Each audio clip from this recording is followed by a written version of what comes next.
885, página número 885, dice así: y no temáis a los que matan el cuerpo, mas el alma no pueden matar. Temed más bien a aquel que puede destruir el alma y el cuerpo en el infierno. Y aquí el texto de Mateo 10:28, Jesús, repito, dice: y no temáis a los que matan el cuerpo, mas el alma no pueden matar. Temed más bien a aquel que puede destruir el alma y el cuerpo en el infierno. Decíamos hace unos días que la posición tradicional de la enseñanza cristiana al respecto es que, por una parte, el cuerpo es mortal, desaparece cuando la persona muere, pero el alma no muere, el alma sigue viviendo, el alma es inmortal. Esta es la enseñanza tradicional en el mundo católico y en el mundo protestante, la enseñanza tradicional. Entonces, este texto en apariencia vendría un poco a corroborar esa enseñanza.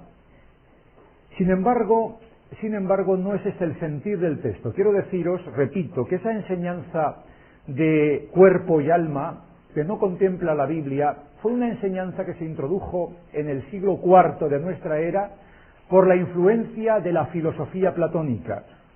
Los griegos creían en la dualidad cuerpo y alma. La Biblia enseña otra cosa. La Biblia dice que el alma es el resultado de la unión de la vida que viene de Dios con la materia organizada, con el cuerpo cuando Dios creó al hombre. Formó pues Dios al hombre del polvo de la tierra, Génesis 2:7, alentó en su nariz soplo de vida y fue el hombre un alma viviente. Sin embargo, en la Biblia, el concepto, la palabra alma, que significa ser animado, ser vivo, alguien que tiene vida, y yo os ponía el ejemplo de que se expresa siguiendo el término latino, había 1 millón de almas, decimos, ánimas o almas, seres vivos, no entendemos jamás que sean espíritus descarnados o gente que está flotando o vagando. No, hablamos de seres vivos. Sin embargo, en la antropología bíblica, el concepto alma no solamente se refiere a la vida propiamente dicha, sino que hay diversos pasajes que identifican el concepto alma a la vida psicológica, la vida intelectual, la vida espiritual, la vida de las emociones. Es decir, la palabra alma abarca estos otros aspectos. Pero nunca en la Biblia aparece alma igual a inmortal, jamás. Es decir, en la Biblia el concepto alma no equivale a inmortalidad, jamás. Nunca en la Biblia, repito para que os quede claro, en la Biblia se equivale la palabra alma a inmortal. En la Biblia el único que tiene inmortalidad es Dios. Los seres humanos somos candidatos a la inmortalidad, pero todos somos mortales. Entonces Jesucristo en este pasaje está hablando de la vida espiritual. Alma igual a la vida espiritual, o alma otras veces encontraréis muchos pasajes en la Biblia a vida emocional, o a vida psicológica, o a vida espiritual, o a vida física, es decir, a vida propiamente dicha. Entonces Jesús está hablando de la vida espiritual y dice: no temáis a los que matan el cuerpo, mas la vida, el alma, es decir, los aspectos espirituales de la persona no pueden matar, mas temed a aquel que puede destruir el alma y el cuerpo en el infierno. Esto es una prueba, este texto, la segunda parte del texto, de que el alma se puede destruir. Si el alma se puede destruir, significa por tanto que no es inmortal, sino que desaparece. Es decir, Jesucristo indica: no temáis a los que os pueden quitar la vida, pero no os pueden quitar el depósito de la vida espiritual que Dios protege y guarda hasta el fin de los tiempos. He aquí la explicación correcta. En la Biblia no hay jamás contradicciones. Y muchas veces hay personas que interpretan la Biblia a priori. Quiero decir, hay una idea preconcebida que nos ha legado la historia, que nos ha legado la filosofía, que nunca lo enseña la palabra de Dios, y con esa idea priorística, entonces se aplica esa idea a determinados pasajes de la Biblia, y se pueden distorsionar los pasajes y los textos. Por tanto, para concluir este versículo de Mateo 10:28, en este momento Jesucristo está hablando de la vida espiritual, de la vida que Dios guarda a pesar de que la persona muera, que la persona desaparezca. Y esa vida Dios la guardará. Podrán matar el cuerpo, podrán destruir vuestra vida, pero el depósito de la vida que habéis hecho, vuestras acciones, vuestra vida quedará siempre conmigo. Pero preocuparos más de aquel que puede destruir vuestra vida física y vuestra vida espiritual definitivamente. ¿De acuerdo? A aquella persona que hizo la pregunta. Hay cosas muy interesantes. Quiero deciros que se conoce muy poco la antropología bíblica. ¿Qué es el hombre? Se conoce muy poco. Iremos quizás respondiendo a más cuestiones. Quiero deciros que el concepto infierno en la Biblia no es lugar de tormento eterno, sino es igual a destrucción. Infierno es igual o a sepulcro, a muerte o a destrucción. Otra persona hizo la pregunta siguiente, una pregunta que me hizo un señor que creo que está aquí con nosotros o no le veo, de momento no le veo, que hizo la pregunta siguiente: ¿qué hay de las apariciones, de los milagros? Incluso esta semana una persona haciéndole una visita me regaló un libro de apariciones. Bien, quiero deciros que Dios hace milagros. En la Biblia hay cantidad de veces cuando el Señor actuó de una manera prodigiosa. Cristo se transfiguró delante de los 3 discípulos más allegados a Él, Pedro, Santiago y Juan. El ángel de Dios llegó a Daniel para revelarle la visión que no entendía, os explicaba el profesor Belvedere estos días. Dios hace milagros, Dios hace prodigios. Sin embargo, los milagros y las apariciones y lo sobrenatural no son, diríamos, una regla infalible para garantizar la autenticidad de una doctrina o de una religión. Y me baso en el Evangelio según San Mateo, capítulo 6, cuando Jesucristo dice a partir del verso 21, la página 881, no todo el que me dice Señor, Señor, entrará en el reino de los cielos, sino el que hace la voluntad de mi Padre que está en los cielos. Muchos me dirán en aquel día, versículo 22, Señor, Señor, ¿no profetizamos en tu nombre, y en tu nombre echamos fuera demonios, y en tu nombre hicimos muchos milagros? Y entonces les declararé, nunca os conocí, apartaos de mí, hacedores de maldad. ¿Os dais cuenta? Jesucristo está indicando que no siempre los milagros autentifican la vida de una persona. No siempre, no son una prueba. ¿Por qué dice Jesucristo esto? Pues porque Dios hace milagros, pero el diablo también los puede hacer. De tal manera, dice el Señor en el Evangelio según San Mateo, capítulo 24, Mateo 24 y el verso 24, la página 903, dice, porque se levantarán falsos cristos y falsos profetas y harán grandes señales y prodigios, de tal manera que engañarán, si fuere posible, aún a los escogidos. Es decir, el Señor está hablando de milagros, de prodigios, pero de milagros y de prodigios erróneos, falsos, equivocados. Dios hace milagros, pero el enemigo también los puede hacer. Entonces, ¿cómo poder dilucidar entre un prodigio, una aparición, un milagro de Dios y un prodigio, una aparición, un milagro que no es de Dios? Jesucristo muestra con claridad la diferencia. Él dice en San Mateo capítulo 7, Mateo capítulo 7, la página 881, dice, guardaos, versículo 15, Mateo 7, 15, guardaos de los falsos profetas que vienen a vosotros con vestidos de ovejas, pero por dentro son lobos rapaces. Por sus frutos los conoceréis. Todo árbol, verso 19, que no da buen fruto es cortado y echado en el fuego. Así que por sus frutos los conoceréis. Es decir, los frutos. El árbol es conocido por sus frutos, dice el Señor.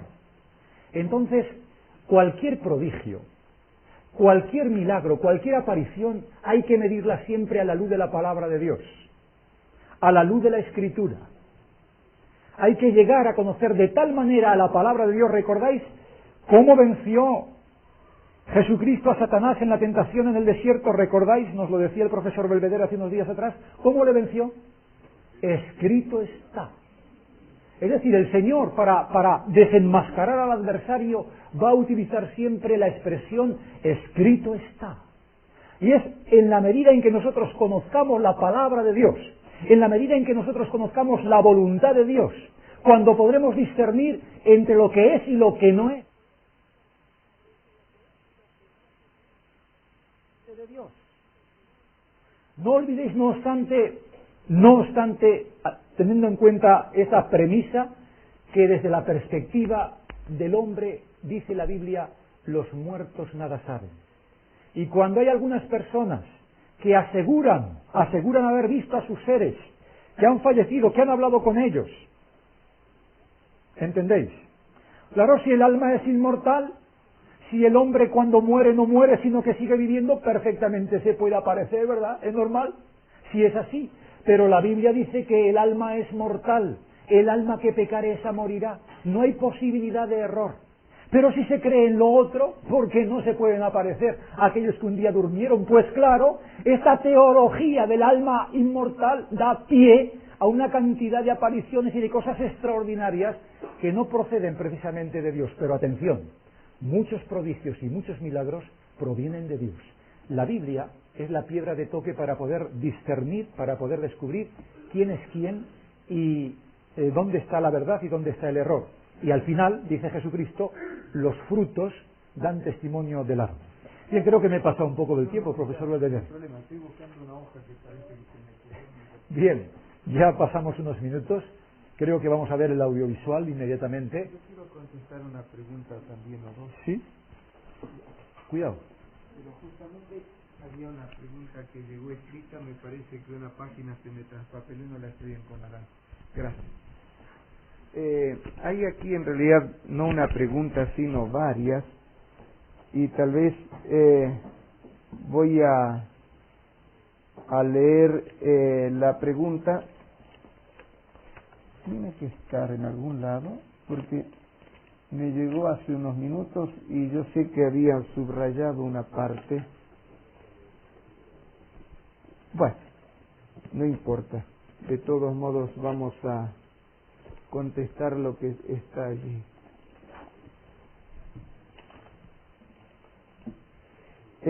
Voy a leer la primera parte y después preguntaré si está la persona, porque me da la impresión que debiéramos contestarla cuando está quien la hizo. Según el diccionario enciclopédico Espasa Calpe, o Espasa, en el tomo 7, página 600, de la palabra infierno, entre otras cosas, dice, del latín infernus, de inferus, inferior, debajo de. ¿Está la persona que hizo la pregunta? Sí, entonces vamos a contestar. Entonces, del latín infernus, de inferus, inferior, debajo de. Según la Iglesia Católica, lugar destinado por la divina justicia para eterno castigo de los que mueren en pecado mortal, lugar donde creían los paganos que iban las almas después de la muerte. También indica limbo, seno de Abraham, donde estaban las almas de los justos esperando la resurrección. Aquí hay algo que te atañe, Rafael. Dice el señor Calonge el día 2 del 4 del 89, una pregunta indicó muy correctamente inferior, debajo de.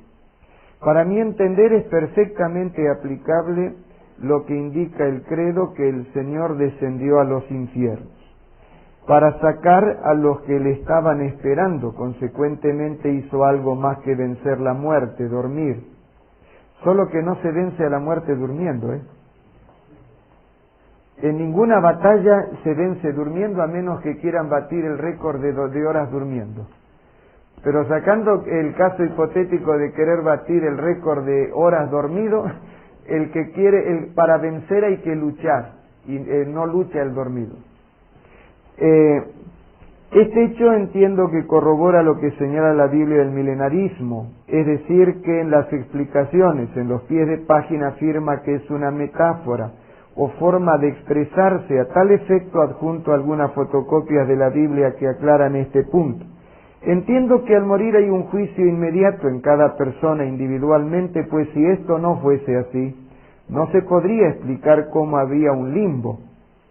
Almas que no habían pecado, es decir, que el Señor es quien las hubiese apartado de otros, pues nadie señala en ningún escrito que todos los seres humanos estaban en el limbo. Consecuentemente, previamente habría habido algún juicio o cosa parecida. Bueno, la pregunta es casi una conferencia, pero creo que fue hecha con seriedad y vamos a responderla con seriedad también. Permitidme subrayar algunos hechos. Según el diccionario, lo que está escrito acá, según el diccionario, infierno viene del latín infernus, inferior, debajo de. La otra cosa que destaca aquí es que de acuerdo a la Iglesia Católica es un lugar destinado por Dios para el castigo de los que mueren en pecado mortal. Y después dice también que es el lugar donde creían los paganos que iban las almas después de la muerte. Notad aquí algo interesantísimo. La Biblia no dice que haya un infierno donde están ahora las almas. Los paganos lo decían. Los paganos lo decían. Y es verdad lo que colocasteis aquí, que los paganos creían eso. Y eso explica el problema del cuarto sello, el del caballo negro, cuando el paganismo penetraría al cristianismo con su filosofía. Fue la misma tragedia de los judíos. Los judíos tenían la Santa Biblia, pero el helenismo de origen filosófico griego penetró al judaísmo, lo corrompió, al punto que cuando vino nuestro Señor Jesucristo, tuvo que establecer una iglesia nueva, porque los judíos se habían descarriado, por la penetración filosófica griega. El helenismo, filosofía de base griega, los había penetrado y corrompido. Ahora, el cristianismo establecido por Jesús, por causa de que el pueblo de Dios del Antiguo Testamento, los judíos, habían sido dañados por la filosofía griega, es penetrado por el platonismo a través de un ex filósofo neoplatónico, profesor de filosofía y de oratoria, como fue San Agustín.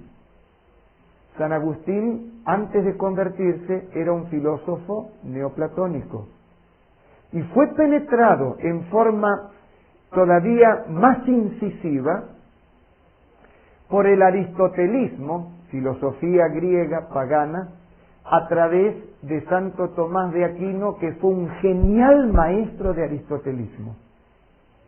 Y a través del aristotelismo hizo lo que el aristotelismo hace. A través de la tensión dialéctica pretende que hay cosas que no están en oposición, sino que son complementarias.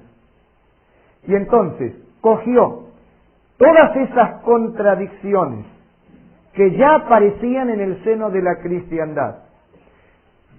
Por un lado, el pensamiento bíblico, que es palabra de Dios, y por el otro lado, elementos de la filosofía pagana que habían permeado a la Iglesia, y entonces, en una forma, desde el punto de vista dialéctico, genial, planteó el hecho de que esto no está en contradicción, sino en tensión dialéctica, por lo tanto son aspectos complementarios. ¿Queréis un ejemplo? ¿Os doy un ejemplo? La Santa Biblia dice, en forma clara, que el sábado es día de reposo Y Jesús dijo que no se puede cambiar ni una letra ni un signo de la ley. Ningún mandamiento puede ser cambiado. Los paganos guardaban el domingo, la iglesia se desvió, y entonces ahora uno lee en el mandamiento en la Biblia sábado, y abajo el comentario, la iglesia cambió del sábado al domingo. Evidentemente la iglesia en desobediencia al mandamiento. Pero entonces se coloca eso como cosas que no se oponen, son complementarias. Entonces Dios manda a guardar el sábado, nosotros guardamos el domingo, pero obedecemos. Es un contrasentido. Obedecer significa guardar el sábado. ¿No le quedó claro, hermana? Si Dios dice que hay que guardar el sábado y nosotros guardamos el domingo, nosotros somos desobedientes. La única forma de obedecer en lo del sábado es guardando el sábado. Quien no guarda el sábado, no lo guarda. Y si Dios dice, tienes que guardarlo, el que no lo guarda está desobedeciendo. Pretender que son cosas complementarias cuando se oponen, solo un filósofo pudo hacerlo, pero Dios dice no. Os doy otro ejemplo. Dios dice en la Biblia que los muertos no saben nada. Vamos a leerlo en Eclesiastés capítulo 9. Eclesiastés el capítulo número 9. El versículo 5, página número 643. Eclesiastés 9, el versículo 5. Página 643. 643. Porque los que viven saben que han de morir, pero los muertos nada saben, o sea, están inconscientes. La Biblia dice que los muertos están inconscientes, nada saben, es categórico.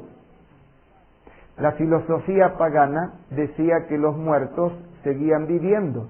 Eso lo había enseñado Satanás desde el Edén, cuando dijo no moriréis. Entre lo que dice Dios, los muertos están inconscientes, y lo que dijo Satanás en el Edén, no morirán, hay una contradicción, hay un conflicto. Pues aquí tenéis cómo fue manejado filosóficamente con el principio dialéctico de la tensión dialéctica, y que no es oposición sino complemento. Dios dice que no saben nada, que están inconscientes. Por el otro lado, la filosofía dice que viven, no se oponen, son cosas complementarias. En otras palabras, en el fondo es decir, Dios dice eso, pero nosotros nos quedamos con lo que decimos nosotros. Y eso no es complemento, eso es oposición, eso es contradicción. Ahora, la Biblia dice, vamos al libro de Ezequiel, el libro de Ezequiel capítulo 18, Ezequiel capítulo 18, es la página número 778, página 778, Ezequiel 18, versículo 4. He aquí que todas las almas son mías, como el alma del Padre, así el alma del Hijo es mía. El alma que pecare, ¿qué ocurre? Dice ahí, esa morirá. Según dice la Biblia, el alma muere. La filosofía pagana dice, el alma vive. La iglesia se encuentra frente a un problema. Dios dice que el alma muere, la filosofía dice que el alma vive.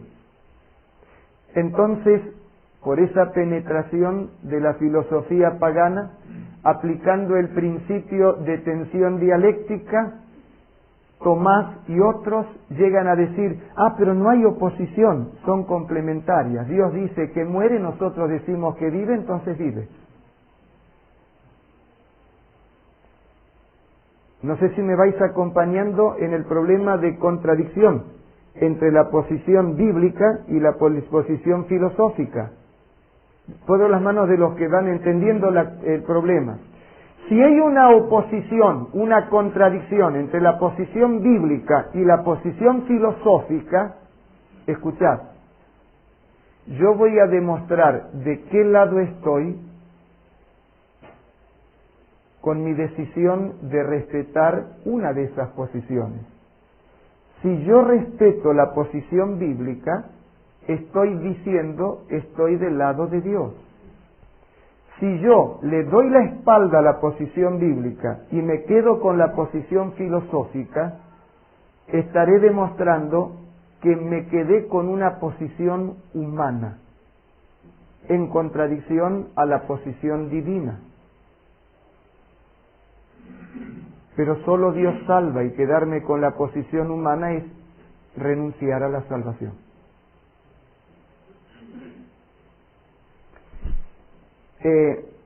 Vamos a ver todavía un poquito más.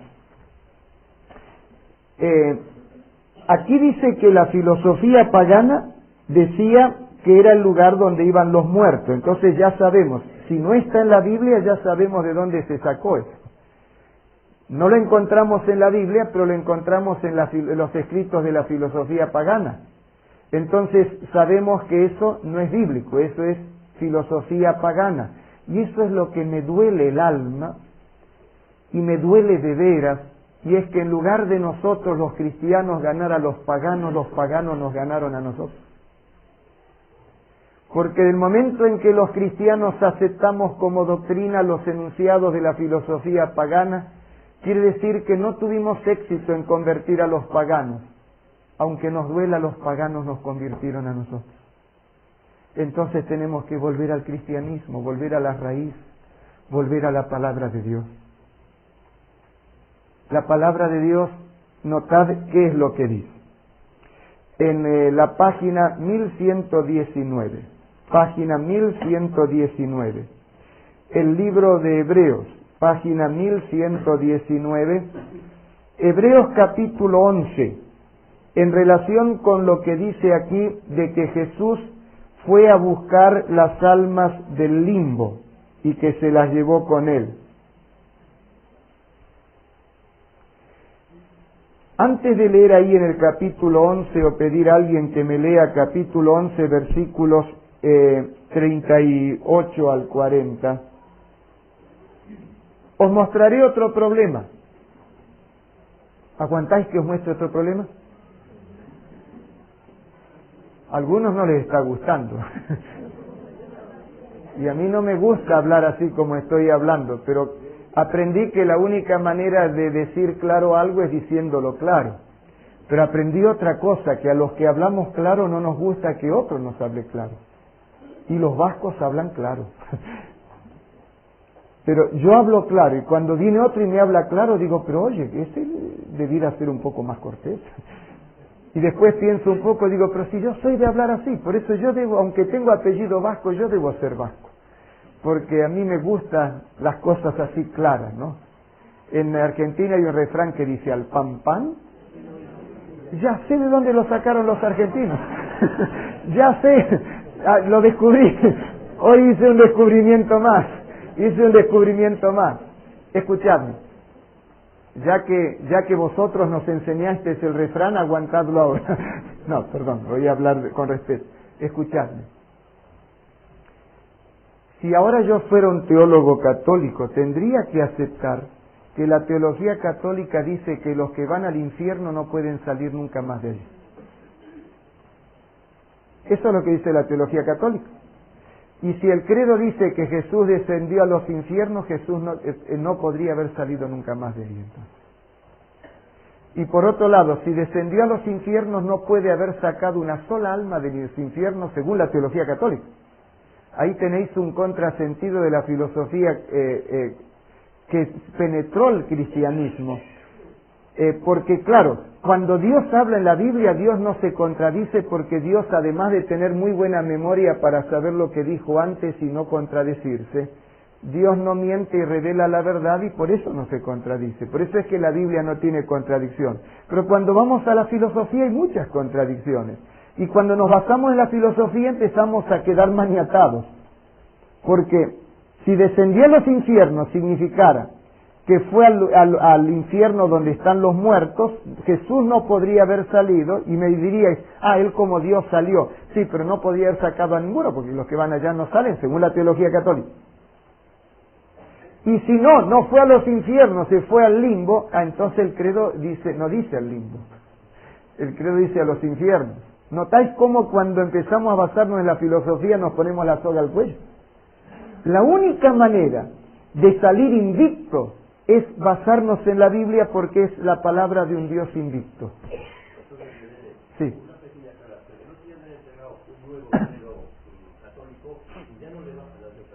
¿No? ¿Dónde va? De la tumba al cielo.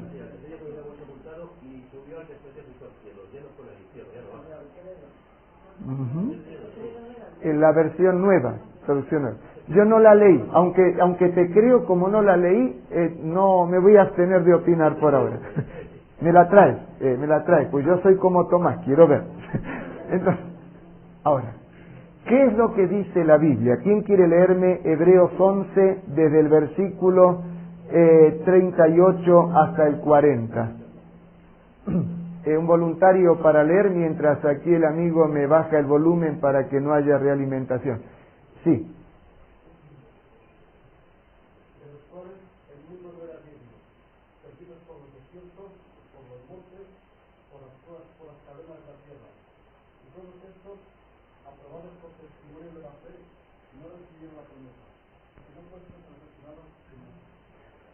Notad, esto fue escrito después que Jesús resucitó y fue al cielo.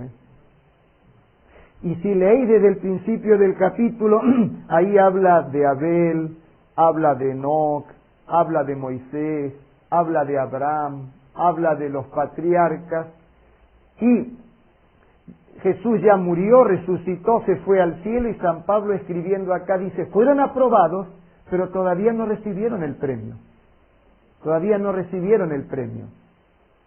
Y para que quede más claro, Primera de Corintios capítulo 11, allí en la página número 1061, página 1061, Primera de Corintios capítulo 11 lo aclara. No, es capítulo 15, perdón, en la página 1065. Página 1065. Primera de Corintios capítulo 15, versículo 21 al 23. Porque por cuanto la muerte entró por un hombre, también por un hombre la resurrección de los muertos. Porque así como en Adán todos mueren, también en Cristo todos serán vivificados. Pero cada uno en su debido orden. Cristo las primicias. Luego, los que son de Cristo, ¿cuándo? En su venida. O sea, van a recibir el premio en la venida de Cristo. Sí, escucho. El otro día, haciendo su cita de cuando se rasgó sí, el velo. Dice que resucitaron muchos muertos y se aparecieron. Sí. No dice cuántos, pero que resucitaron. Esos fueron primicias que Cristo evidentemente se llevó al cielo. Pero dice algunos, no son todos. Por de pronto la lista de Primera de Corintios 11 no los incluía, porque si no Pablo hubiera dicho, este ya sí, aquel otro no. No sé si queda claro. Ahora, entonces, tratando de cerrar la respuesta acá. La Biblia no menciona en ninguna parte el limbo. No está el limbo en la Biblia. Buscadlo, no está. En segundo lugar, el mismo diccionario citado aquí en esta pregunta dice que los paganos creían que en el infierno estaban los muertos. La Biblia enseña que duermen, que están inconscientes y que van a resucitar en relación con la venida de Cristo. El Nuevo Testamento dice que todavía no recibieron la promesa, aunque fueron aprobados, pero duermen hasta la venida de Cristo. Entonces, aquí hay un buen ejemplo de métodos de estudio de la Biblia. La Biblia, Jesús dijo que tiene que estudiarse bíblicamente. Para los que toman notas, San Lucas 24, 25 al 27, tal vez podemos leerlo, la Biblia tiene que estudiarse bíblicamente. Hay un buen ejemplo de Jesús allí, en la página 973. Página 973. San Lucas capítulo 24, desde el versículo 27 hasta el 29, y comenzando desde Moisés y siguiendo por todos los profetas, les declaraba en todas las escrituras lo que de él decían. O sea, comenzó con los primeros 5 libros de la Biblia, escritos por Moisés. Siguió por todos los profetas, el resto de la Biblia, y les declaraba en todas las escrituras lo que de él decían. Entonces llegaron a la aldea donde iban, y él hizo como que iba lejos, mas ellos le obligaron, etcétera. Desde el 25 en realidad vamos a leer. Entonces él les dijo: oh insensatos y tardos de corazón, para creer todo lo que los profetas han dicho. Jesús habló con dureza allí, para gente que sabía lo que dice la Biblia, pero no lo creía. Sabía lo que dice la Biblia, pero lo tomaba como un elemento cultural, no para respetarlo, no para creerlo. Y ese es un problema en esta época, donde el humanismo impera sobre la revelación en la mente de muchos. Porque cuando cogemos la Biblia y la interpretamos de acuerdo a un diccionario, o de acuerdo a le damos más valor a las notas que escribió un hombre abajo que a la revelación de Dios que está arriba, estamos dándole una interpretación humanista a la revelación divina, pero toda vez que interpretemos con criterio humanista la revelación, habremos demostrado que hemos puesto encima al hombre y debajo a Dios. La Biblia es revelación divina, debe ser interpretada divinamente, no con criterio humanista. Tenemos que aceptar el ejemplo de Jesús, coger la Biblia para que la Biblia nos explique la Biblia. La Biblia no debe ser interpretada con diccionarios ni por teólogos, tiene que ser interpretada por Dios. Y Dios en la Biblia dijo lo suficiente para que la Biblia se explique a sí misma. Empiezo a leer el versículo 25 otra vez. Entonces él les dijo: oh insensatos y tardos de corazón, para creer todo lo que los profetas han dicho. ¿No era necesario que el Cristo padeciera estas cosas y que entrara en su gloria? Y comenzando desde Moisés y siguiendo por todas las escrituras, les declaraba en todas las escrituras lo que de él decían. Entonces, os invito respetuosamente ante la presencia de Dios a que descartéis el criterio humanista de interpretación bíblica, que rechacéis las interpretaciones emanadas de la filosofía para respetar la revelación como viene de Dios. Eso es lo que enseña Apocalipsis. Vamos a ver Apocalipsis 1 y Apocalipsis 22, o sea, el comienzo y el final de Apocalipsis. Leo Apocalipsis 1, página 1141, desde el versículo 1, página 1141. La revelación de Jesucristo que Dios le dio para manifestar a su siervo las cosas que deben suceder pronto, y la declaró enviándola por medio de su ángel a su siervo Juan, que ha dado testimonio de la palabra de Dios y del testimonio de Jesucristo y de las cosas que han visto. Bienaventurado el que lee y los que oyen las palabras de esta profecía y guardan las cosas en él y escritas, porque el tiempo está cerca. La primera de las 7 bienaventuranzas del Apocalipsis está dada para ¿quiénes?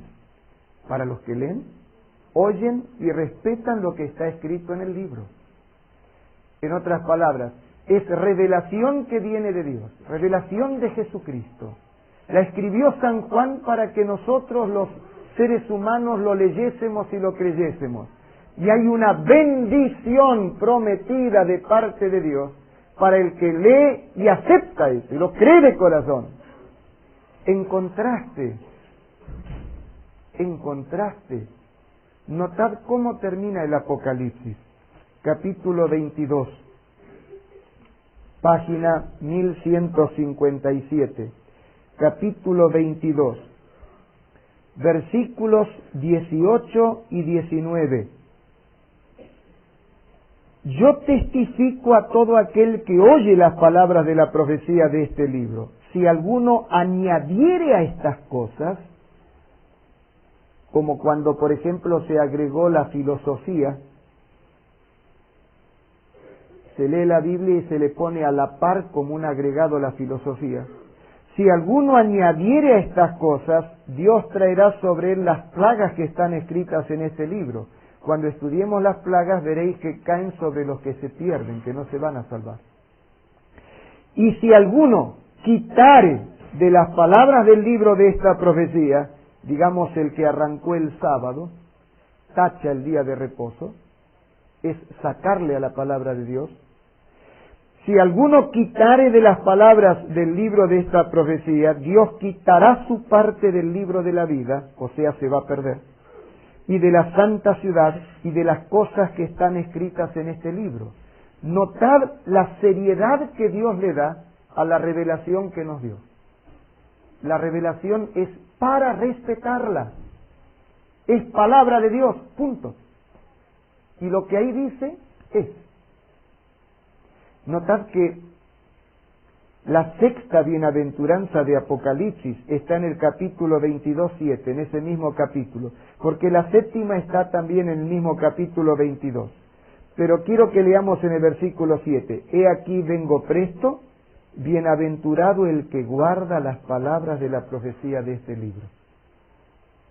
Empieza y termina prometiendo bendición para el que respeta, pero aclara que no es permitido sacar partes de la Biblia, dejarlas de lado. No, hay que respetar. ¿Quedó clara la respuesta? Puedo las manos de los que les quedó claro. Voy a contestar una más, pero las otras no tener que contestarla en privado, me parece, porque si no vamos a gastar todo el tiempo con preguntas nomás, aunque es bueno que haya preguntas.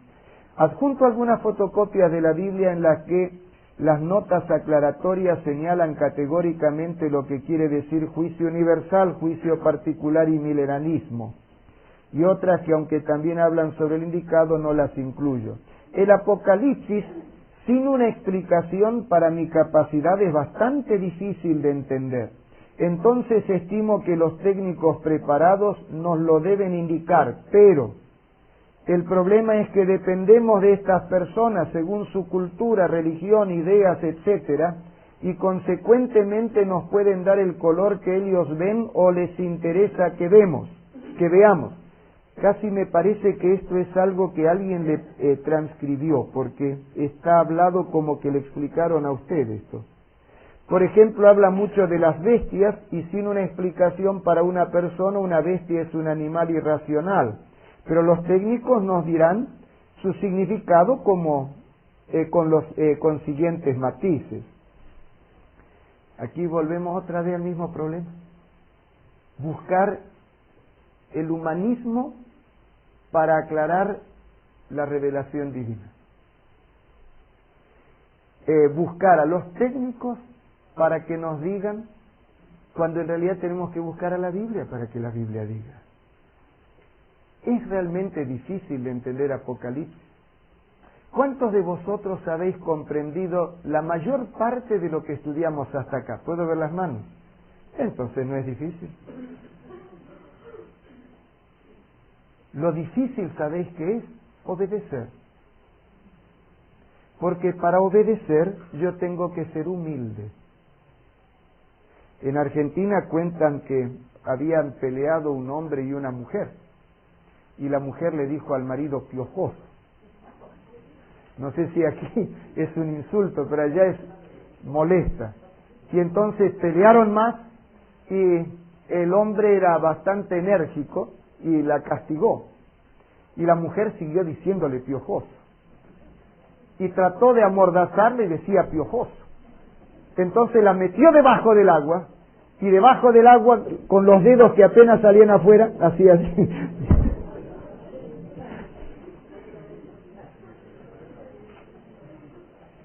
Para obedecer, no al marido, porque si es un piojoso, ¿cómo lo va a obedecer? Para obedecer a quien fuere, hace falta humildad. ¿Notasteis que a veces uno va a un edificio público y el ordenanza, no sé si llaman ordenanza aquí, el ordenanza llega y dice, por favor, poneos todos en fila? Y hay algunos que, sin medirse lo más mínimo, van y hacen la fila. Otros, en cambio, ¿pero por qué voy a hacer la fila? Y que quieren meterse aquí, que buscan la vuelta, y que quieren hablar con fulano, y que quieren hablar con mengano. Y es tan sencillo, si uno es humilde de corazón, y el que está dando órdenes dice que hay que ponerse en fila, uno va y se pone en fila. Muy sencillo. Muy sencillo cuando hay humildad. Pero, ¿cómo me va a mandar a mí? Y oídme. Yo tengo muchos defectos de carácter con los que sigo luchando. No soy un ángel descendido del cielo. Pero en esa creo que yo le hago caso. Aprendí a no discutir con Dios. A amarlo y obedecerle. Lisa y llanamente. Lisa y llanamente.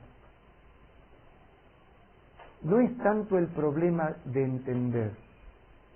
El problema es que necesitamos tener humildad para hacerle caso.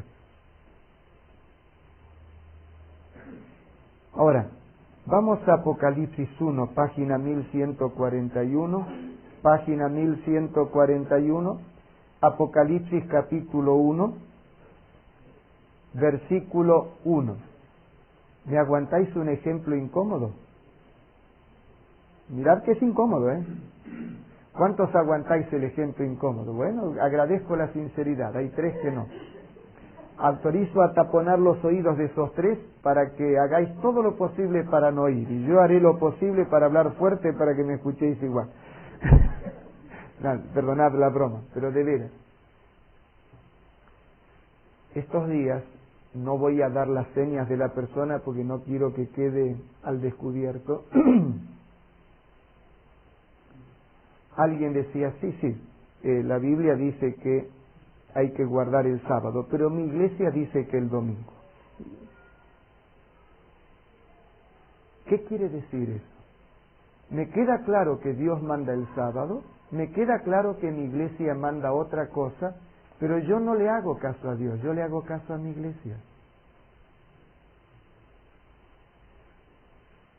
Pregunto,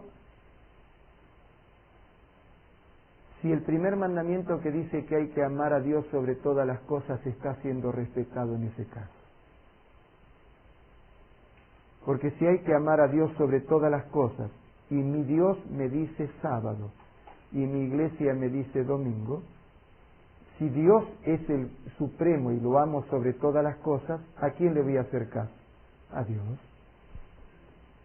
Pero si yo pongo encima de Dios a otro, llámese Elvis Presley, para algunos jóvenes lo es, o algunos viejos, porque los jóvenes tienen otros ídolos,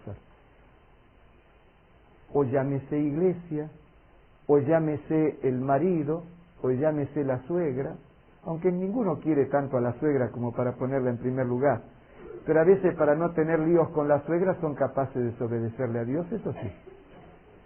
Entonces, ese a quien yo le hago caso está ocupando en mi vida el lugar de Dios.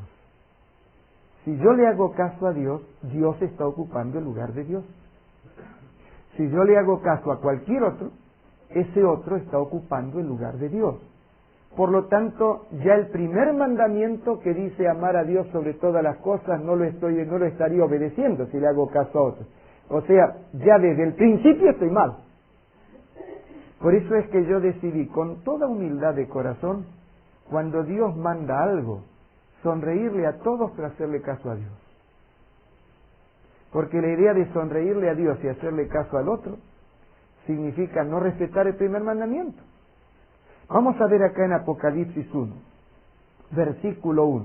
Se puede entender, dice, la revelación de Jesucristo. Si es revelación, se puede. Si es revelación, se puede. Por eso es que vosotros lo estáis entendiendo. Está escrito en lenguaje de símbolos, claro que sí. Pero cuando usamos no el criterio humanista, sino el cristiano, de ver que la Biblia se explique a sí mismo, la Biblia nos dice qué significan los símbolos y entonces lo entendemos. Y en cuanto a las bestias, ya que aparece ahí, vamos a la página 822. Lo entenderéis mejor en la lección 18, la 19 y la 21.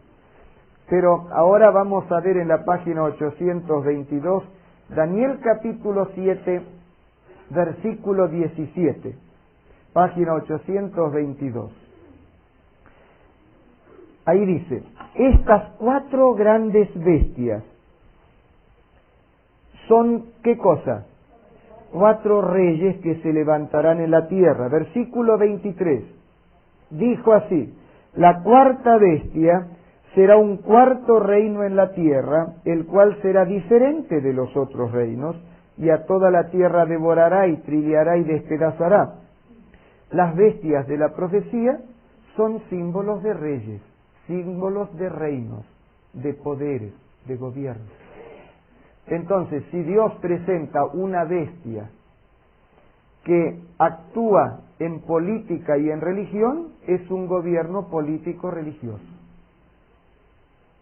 Si Dios presenta una bestia que persigue durante 1260 años, es un gobierno, un poder que iba a perseguir 1260 años.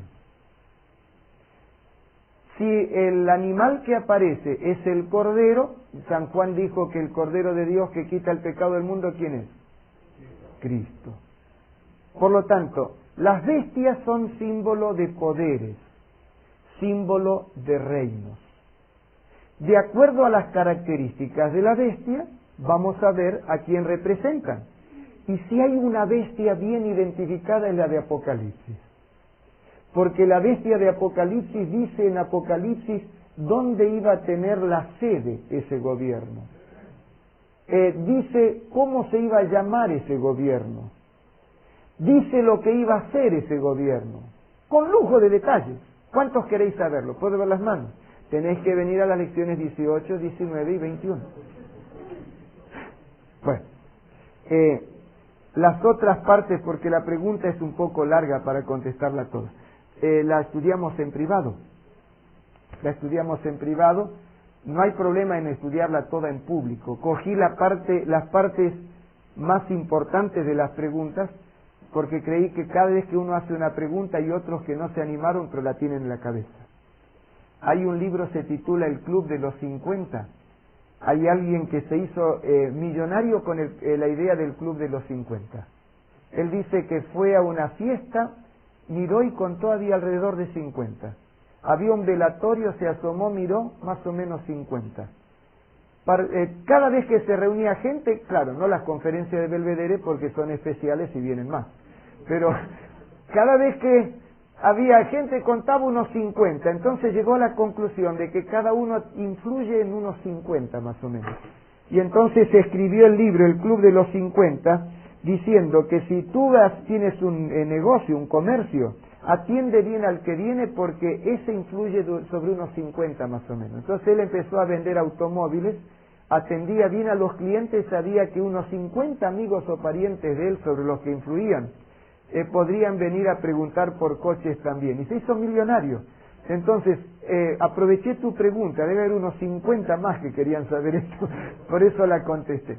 Pero después vamos a conversar más sobre los otros detalles.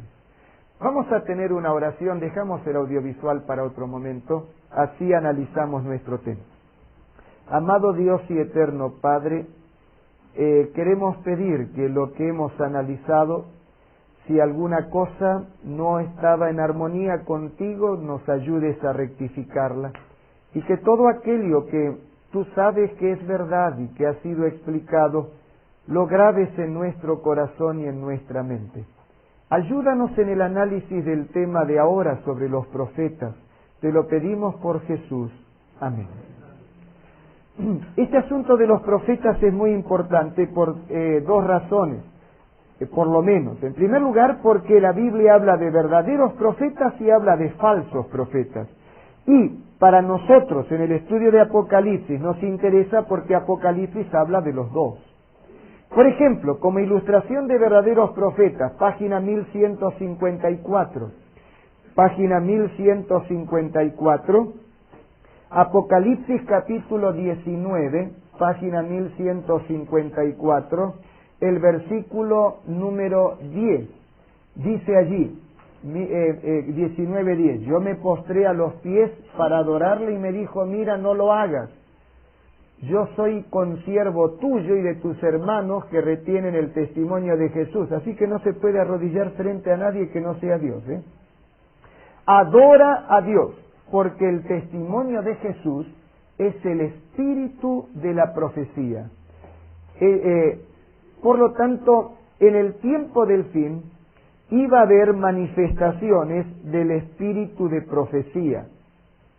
Por otro lado, en la página 1152, Apocalipsis capítulo 16, página 1152, capítulo 16, versículos 13 y 14, di salir de la boca del dragón y de la boca de la bestia y de la boca del falso profeta 3 espíritus inmundos a manera de ranas, pues son espíritus de demonios que hacen señales y van a los reyes de la tierra en todo el mundo para reunirlos a la batalla de aquel gran día del Dios Todopoderoso. Por lo tanto, en ese conflicto por el control de la mente, Dios habla a través de profetas verdaderos y Satanás envía espíritus de demonios y por otro lado no da el tiempo para leer todo, pero recordáis vosotros que habíamos visto que cuando venga nuestro Señor, muchos dirán, Señor, en tu nombre echamos fuera demonios, Señor, en tu nombre hicimos milagros. Sin duda habrán tenido muchos de ellos el don de profecía, porque incluso exhibirán el hecho de haber profetizado en el nombre del Señor. Y Jesús les dirá, no os conozco, apartaos de mí, obradores de maldad. Porque no todo el que dice Señor, Señor entrará en el reino de los cielos, sino el que hace la voluntad de mi Padre que está en los cielos. Por lo tanto, habría verdaderos profetas y habría falsos profetas. Pero lo vamos a ver más claro todavía. Vamos a verlo más claro todavía. San Mateo capítulo 24, un ejemplo de falsos profetas. San Mateo capítulo 24, página 903. Página 903, San Mateo capítulo 24, versículo 24. Porque se levantarán falsos cristos y falsos profetas, y harán grandes señales y prodigios de tal manera que engañarán, si fuere posible, aún a los escogidos. Entonces, siendo que habría verdaderos profetas y que habría falsos profetas, y que Satanás a través de los falsos profetas trataría de engañar a la gente sincera, y que Apocalipsis habla de eso, para poder entender mejor algunas cosas del anticristo relacionadas con falsos profetas y del remanente fiel relacionada con verdaderos profetas, necesitamos entender bíblicamente el tema del don de profecía. Y en eso os llevaréis varias sorpresas. ¿Por qué digo varias sorpresas? En primer lugar, una sorpresa, está en la nota introductoria. No todos los verdaderos profetas escribieron cosas que se registren en la Santa Biblia. Nuestro Señor, hablando de San Juan el Bautista, dijo que el más grande de todos los profetas fue San Juan el Bautista. Y sin embargo no hay nada en la Biblia escrito por él.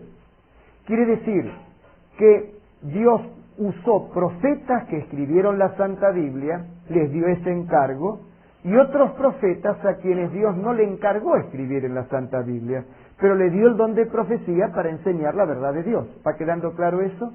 ¿Puedo ver las manos de los que les va quedando claro? Por lo menos 12 profetas son mencionados en la Biblia como verdaderos, pero que no son escritores de la Biblia. Segunda cosa, hermana Alonso, ¿dónde está? Conchita, ¿dónde están? Allá. Tú que estabas enojada por la manera como estaba manejado Génesis ahí en la creación. Esto te va a gustar. Hay 7 mujeres con don de profecía en la Biblia. Dios no hace discriminación de sexo. Claro, a los machistas no les gusta, ¿no? Pero por lo menos 7 mujeres aparecen en la Biblia con el don de profecía. Ah, Ruth, allá estaba buscándote a ti también. Porque tú eras de las enojadas también con la traducción, y tu hermana, más tu hermana todavía. Pero voy a estudiar y os voy a escribir desde Brasilia sobre eso. Alegraos, 7 mujeres aparecen en la Biblia con el don de profecía. Hulda la profetisa, María la hermana de Moisés, hay 4 hijas de Felipe el evangelista con el don de profecía. Bueno, esto me empieza a ampliar el horizonte del don profético. Dios necesitó de los santos profetas para revelar lo que está en la Santa Biblia. Pero además de eso, Dios necesitó profetas para más cosas. Y, aunque la mayoría de los profetas son hombres, ahí yo os coloqué todas las referencias de las profetisas, Ana, María, Débora, Hulda, las 4 hijas de Felipe el evangelista, están en el final de la nota. Dios no hace discriminación de sexo, aunque la mayoría fueron varones. Si Dios ve que una mujer debe ser usada, pues usa una mujer. Claro, iba a dar un ejemplo, pero vosotros ya imagino lo que me vais a decir. Cuando digo que, aunque no habla de que tuvo don de profecía, pero Dios usó a la bienaventurada Virgen María.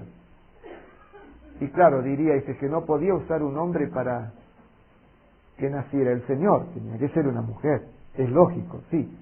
Pero ahí tenéis un ejemplo. Honestamente hablando, pienso que no debe haber habido mujer más piadosa, pura y santa que la bienaventurada Virgen María, porque para una misión tan delicada como esa no podía haber elegido a cualquiera. Eligió la mejor, realmente la mejor. Pero aunque fue sin duda la más santa de todas las mujeres, no aparece como profetisa. Quiere decir entonces que no es que si elige a una, esa es más santa que la otra. Claro, la profetisa o el profeta tienen que ser santos, pero hay otros santos a quienes Dios les da otras misiones, otras funciones también santas. Pero el don de profecía es importante. Y en cuanto al tiempo del fin, porque yo leí en el sermón del tiempo del fin que habría falsos profetas, pero todavía no leí uno tan clarito, que diga que en el tiempo del fin habría verdaderos profetas. De los falsos ya leímos, pero ahora vamos a leer de los verdaderos también. Ahí en la primera pregunta, busquemos en la página 1003, lo que dice San Pedro Apóstol, página 1003, en Hechos capítulo 2, página 1003, Hechos de los Apóstoles capítulo 2. Voy a pedir a Rafael que nos lea desde el versículo 17 al 21. La pregunta dice, de acuerdo al plan de Dios para los días finales de la historia humana, ¿habría verdaderos profetas entre el remanente fiel del tiempo del fin? Y en los postreros días, dice Dios, derramaré de mi espíritu sobre toda carne, y vuestros hijos y vuestras hijas profetizarán. No hay distinción de sexo, sobre vuestros hijos y vuestras hijas. Profetizarán, dice. Los postreros días, Dios daría el don de profecía sobre varones y sobre mujeres. Vuestros hijos y vuestras hijas profetizarán. Sí. Vuestros jóvenes verán visiones y vuestros ancianos soñarán sueños. Y de cierto sobre mis siervos y sobre mis siervas en aquellos días derramaré de mi espíritu y profetizarán, y daré prodigios arriba en el cielo y señales abajo en la tierra, sangre y fuego y vapor de humo, y el sol se convertirá en tinieblas y la luna en sangre antes de que venga el día del Señor grande y manifiesto, y todo aquel que invocar el nombre del Señor será salvo. Gracias. De manera que ahí es muy claro en decir que en los postreros días, en el tiempo del fin, Dios daría el don de profecía sin distinción de sexos. Ahora, os aconsejo después analizar y buscar todos los versículos, incluso los que están en las notas, igual que en las otras lecciones también. Sabéis que eso es importantísimo para tener seguridad de que es bíblica la posición. Me acuerdo cuando estaba dando por primera vez un seminario de Apocalipsis, pero para no teólogos. Porque había enseñado Apocalipsis en la Facultad de Teología para los que estudian para el pastorado. Ahí lo enseñamos con un vocabulario más técnico, porque estamos entre los que conocen, manejan la teología, más técnico, pero no menos bíblico, es bien bíblico siempre. Pero ahí era con un público así general. Fue en la iglesia de Florida, en el Buenos Aires. El sector de Florida, en la parte norte del Gran Buenos Aires, es un sector muy elegante de Buenos Aires. Yo nací, me crié allí.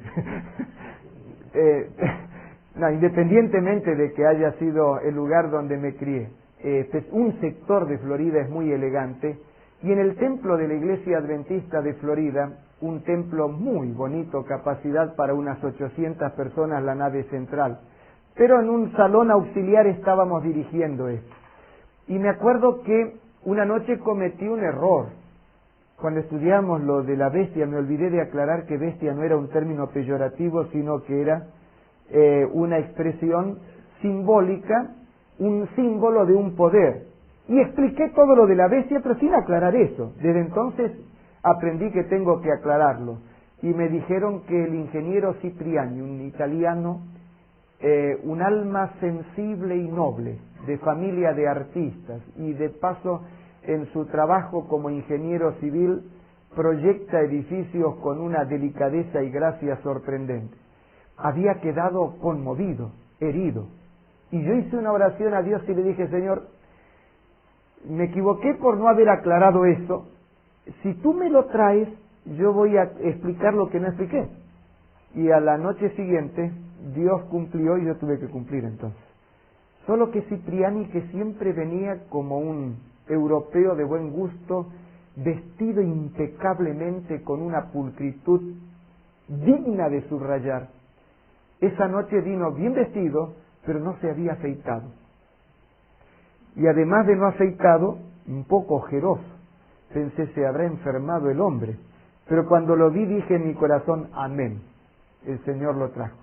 Entonces aclaré durante unos 15 minutos con versículos de la Biblia que bestia es un símbolo de poder, de gobierno, y que dadas las características, la bestia de Apocalipsis 13 representa este y este poder.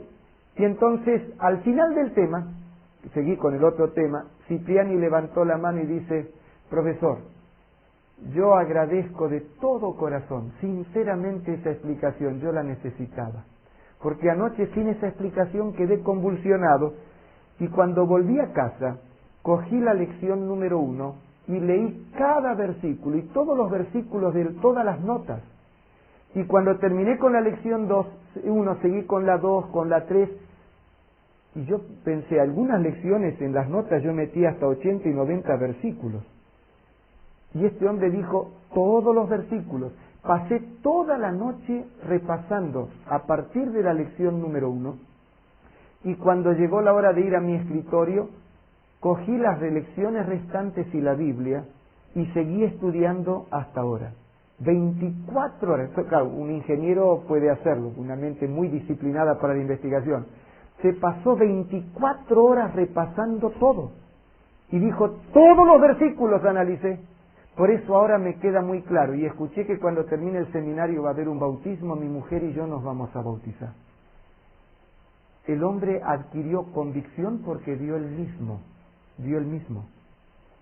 Ahora, yo diría que no solo las notas, los versículos de las notas estas, que porque el tiempo me va a oprimir no voy a poder ver todos, sino de las otras también. Coged esas lecciones, leed los versículos para estar seguros de que es la Biblia que lo dice. Estoy tan convencido que tenemos que respetar la Biblia, que en lugar de dar una conferencia, es mucho más cómodo dar una conferencia y que me oigan a mí. Además yo aparezco como más simpático y bonito, ¿no? Y todos me miran. En cambio yo hablo, leen la Biblia, leen allá, no me miran. Pero no me incomoda, al contrario. Por otro lado, si yo no estuviera seguro de que estoy enseñando la verdad, trataría de que no tuvieseis la Biblia a mano y solo hablaría yo. Pero estoy tan seguro de que tenemos la verdad por la gracia de Dios que hasta os damos todas las referencias y estoy queriendo que las repaséis para que tengáis convicción vosotros mismos. Pero entonces, verdaderos profetas y falsos profetas. ¿Para qué el don de profecía? En la nota ahí de la pregunta 2, explico que es para edificación de la iglesia. A través del Espíritu Santo Dios reveló la Biblia.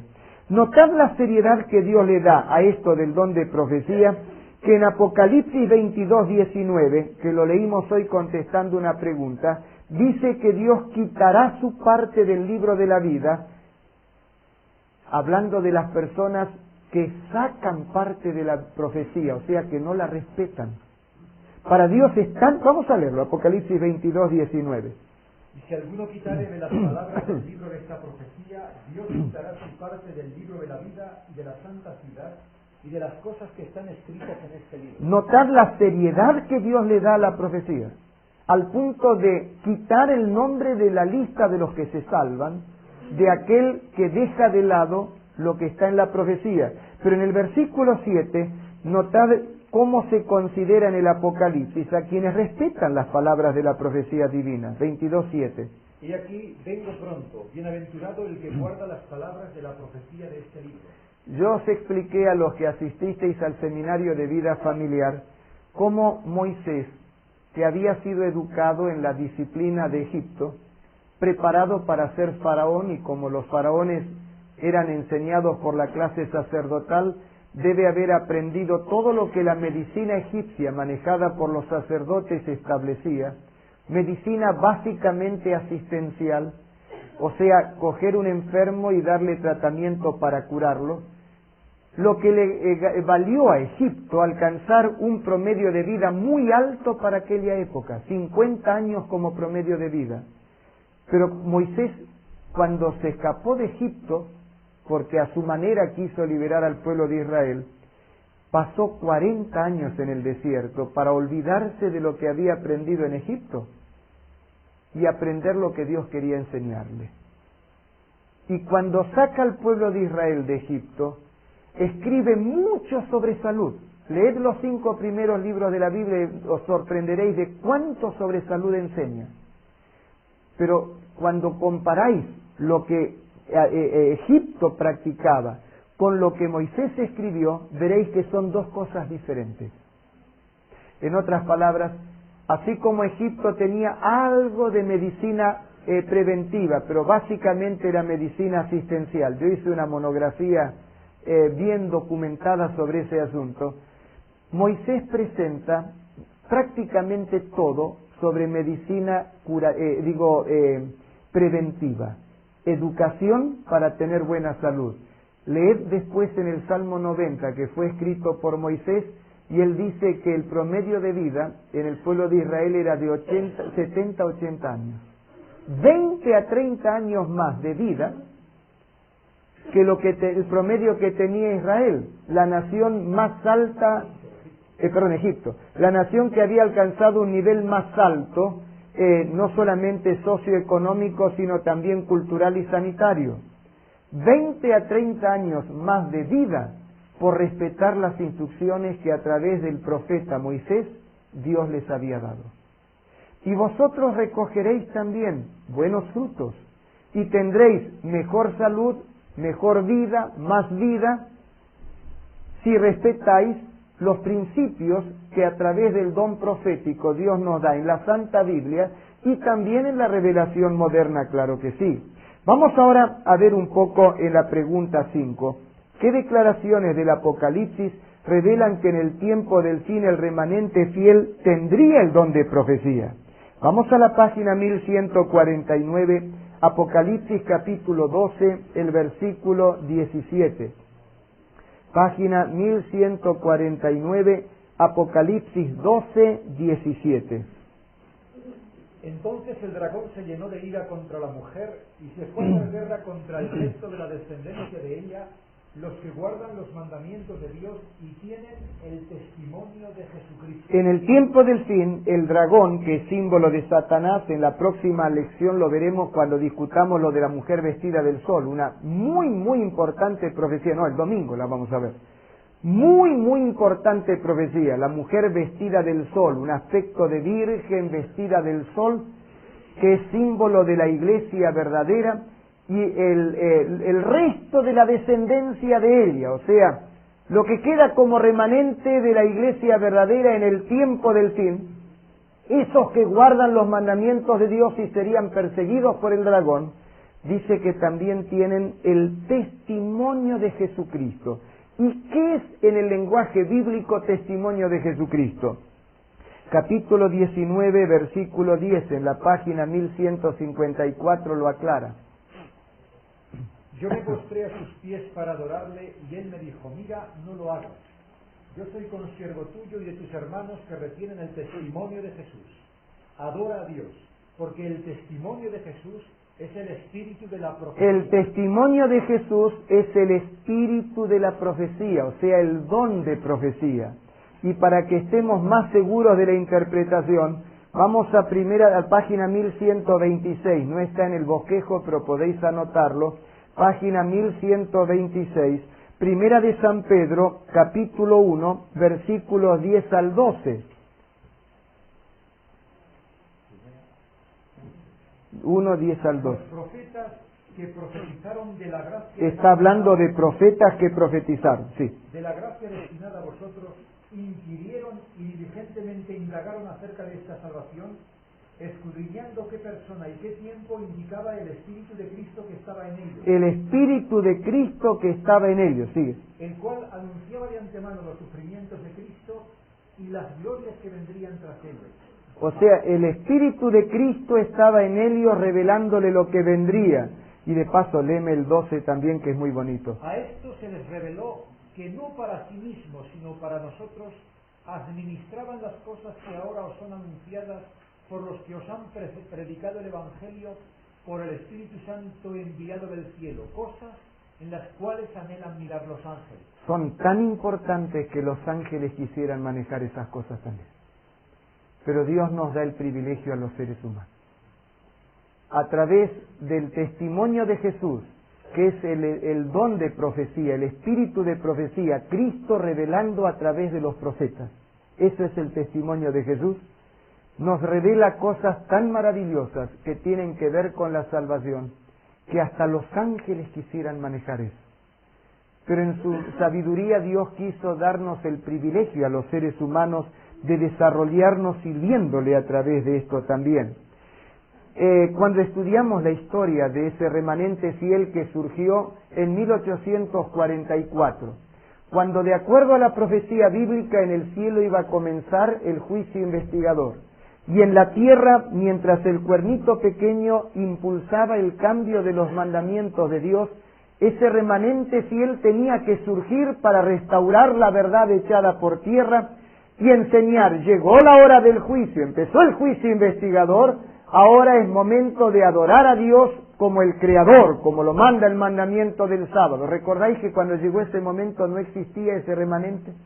No existía ninguna iglesia que estuviera doctrinalmente capacitada para predicar esa verdad porque no la respetaba.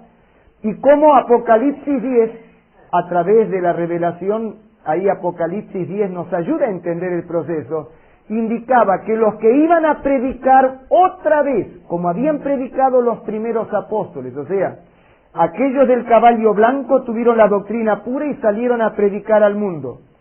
Ahora, en el tiempo del fin, los que otra vez iban a predicar como lo hicieron los apóstoles, en otras palabras, iban a volver a los orígenes, a la época del caballo blanco.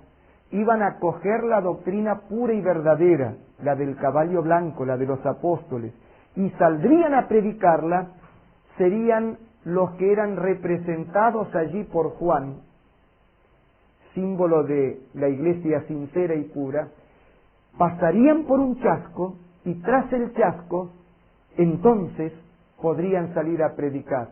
El método igual que el que Dios usó en la hora de la cruz, el chasco que permitió remover todo, coger a los sinceros, establecer la iglesia cristiana primitiva para que salgan a predicar.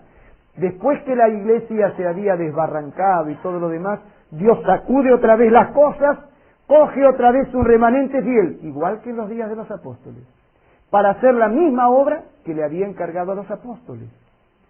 es en ese momento cuando no podéis imaginaros la verdadera maraña de ideas y de doctrinas que se movían.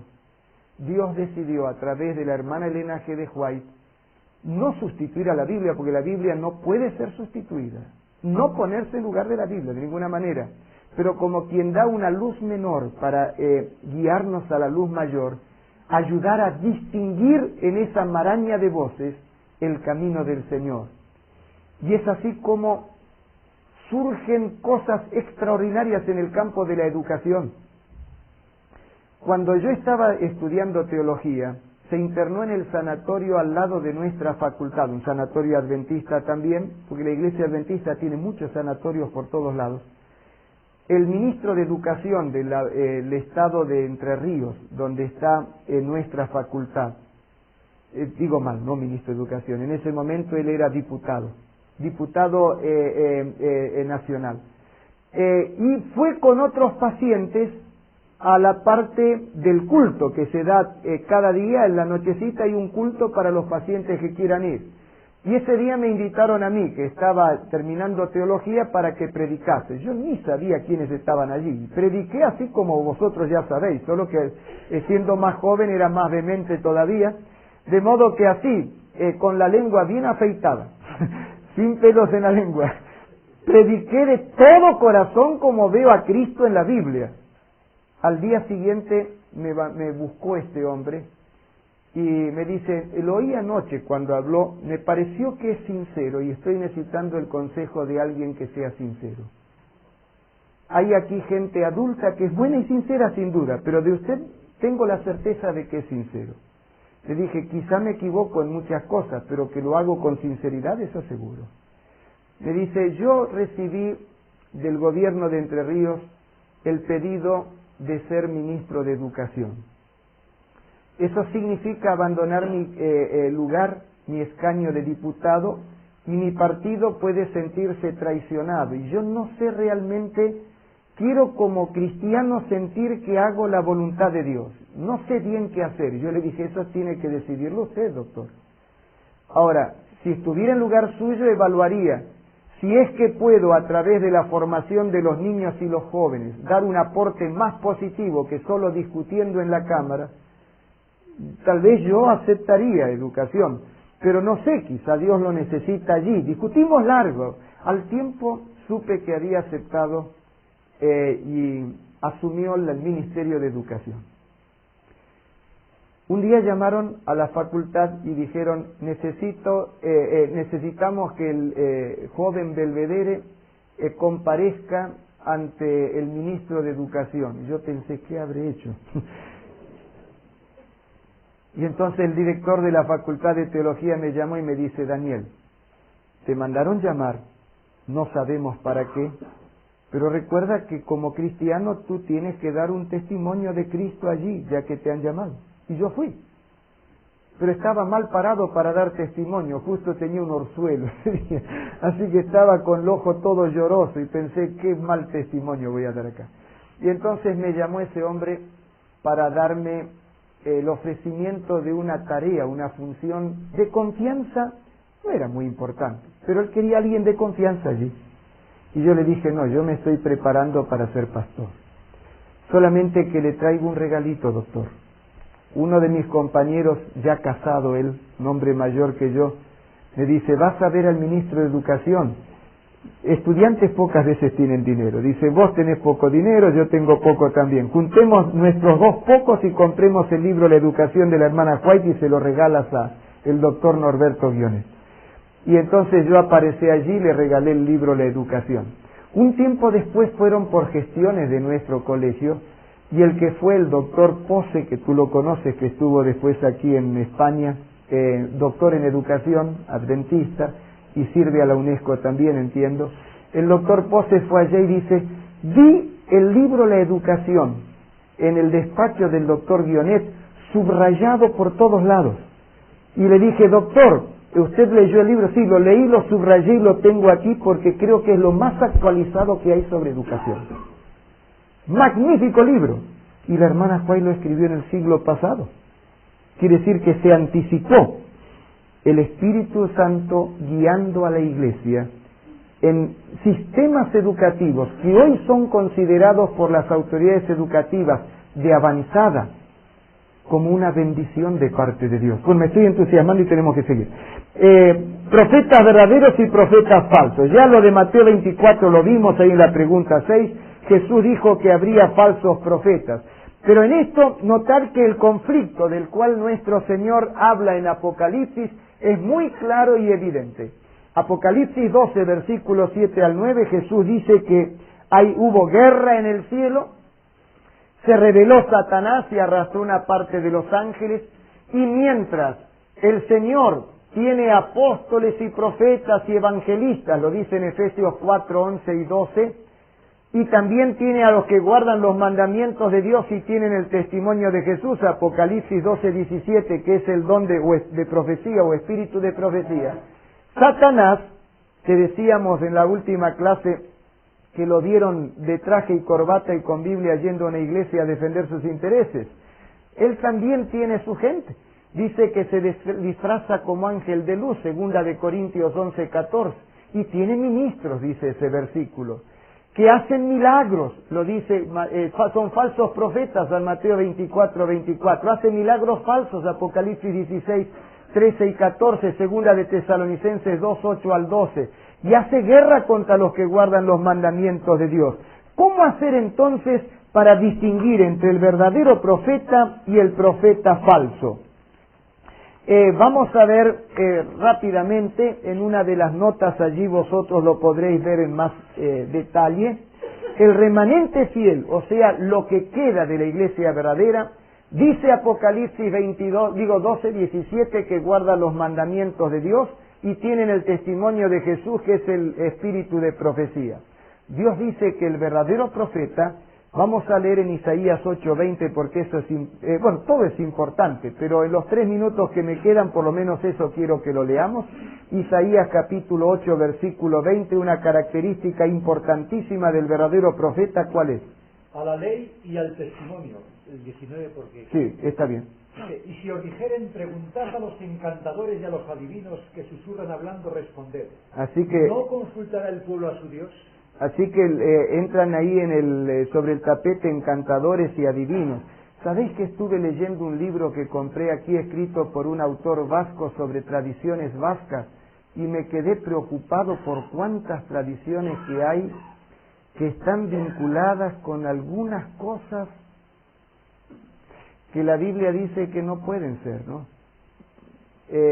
Pero afortunadamente para vosotros no me da el tiempo, así que no os lo voy a decir. Pero si llega a ser cierto todo lo que leí en ese libro, me parece que tendréis que estudiar mucho este tema, ¿eh? Sí, sigue. ¿No consultará el pueblo a su Dios? ¿Consultará a los muertos por los vivos? No es cuestión de meter una cabra negra entre el ganado para que no haya problema y otras cuantas cosas raras. Dice que tenemos que aprender a consultar a Dios, y eso de los que van a consultar a los muertos por los vivos, dice que no debe ser. Y entonces notad ahora la característica del verdadero profeta. A la ley y al testimonio. Si no dijeren conforme a esto es porque no les ha amanecido. Para saber cuál es el verdadero profeta tiene que ser alguien que está de acuerdo a la ley, y como el testimonio de Jesús es la revelación que da a través del espíritu de profecía, diríamos, la ley de Dios y la Santa Biblia. El que pretenda tener el don de profecía y empieza a hablar contra los 10 mandamientos, tachadlo de la lista de profetas verdaderos. Porque el verdadero profeta tiene que estar de acuerdo a la ley. Y cuando empieza a explicar mucho la Biblia para dejarla de lado y empieza a usar filosofía en lugar de Biblia, tachadlo también. Porque tiene que estar de acuerdo a la ley y a la revelación que Dios dio, al testimonio de Jesús, que es lo que los profetas han escrito. Notad que hay varias características más que menciona la Biblia. Jeremías 28:9 dice que si es verdadero el profeta, sus predicciones se cumplen. Hay un astrólogo muy famoso en Argentina, Orangel, que a través del horóscopo pretende predecir muchas cosas, y hace un tiempo salió en un diario de Buenos Aires con el título "Le falló el horóscopo". Y tenía un programa de los 12 del signo, que duraba 1 hora o hora y media por televisión en Buenos Aires, y salía en cadena en el país. Y decía, le falló el horóscopo. Mientras estaba en su programa Los 12 del signo, le desvalijaron la casa. Su sabiduría para penetrar el futuro no le alcanzó para saber que tendría que avisar a la policía, oídme, me cuidáis la casa mientras esté en el programa porque yo sé que vienen a asaltarme. Pero Dios no habla a través de la tacita de café ni de la cuchara que se mueve. Dios no habla a través de los horóscopos ni de los adivinos, y ahí dice que no habla de los que dicen que hablan con los muertos. Y además de eso, cuando Dios cuando habla a través de un profeta, lo que el profeta dice se cumple. Como por ejemplo el profeta Daniel, 600 y tantos años antes, dijo la fecha en que iba a ser bautizado Cristo y aparecería como el Mesías. El año en que iba a ser crucificado, el año en que el Evangelio iba a ser predicado a los gentiles y se abre el tiempo de los gentiles, y uno lo estudia históricamente y ve que se cumplió todo. Entonces uno dice, eso es de Dios. Por eso la Biblia, que abunda en centenares y centenares de profecías y todas se cumplen, me da la garantía absoluta que es palabra de Dios. No induce al pueblo a la apostasía, dice en Deuteronomio 13, cuando dice que si empieza a llevarlos tras las imágenes, podemos leer el Deuteronomio capítulo 13, y mientras busca Rafael Deuteronomio 13, 1 al 3, habla guiado por el Espíritu Santo, dice San Pedro, reconoce la encarnación de Jesús, dice en Primera de San Juan, y por su fruto lo conoceréis, dice también en San Mateo 7. A ver qué dice Deuteronomio. Cuando se levantare en medio de ti profeta o soñador de sueños y te anunciare señal o prodigios, y si se cumpliera la señal o prodigio que él te anunció diciendo, vamos en pos de dioses ajenos que no conociste y sirvámosles, no darás oído a las palabras del tal profeta, ni al tal soñador de sueños, porque Jehová vuestro Dios os está probando para saber si amáis a Jehová vuestro Dios con todo vuestro corazón y con toda vuestra alma. Notad, a veces puede ser que acierten alguna cosa que predicen, pero si, además de acertar lo que predijeron, os quieren desviar de la palabra de Dios y llevaros a las imágenes, otras cosas, dice Dios se permite eso para que probarte a ver si eres tan fiel como para quedarte completamente con la palabra de Dios.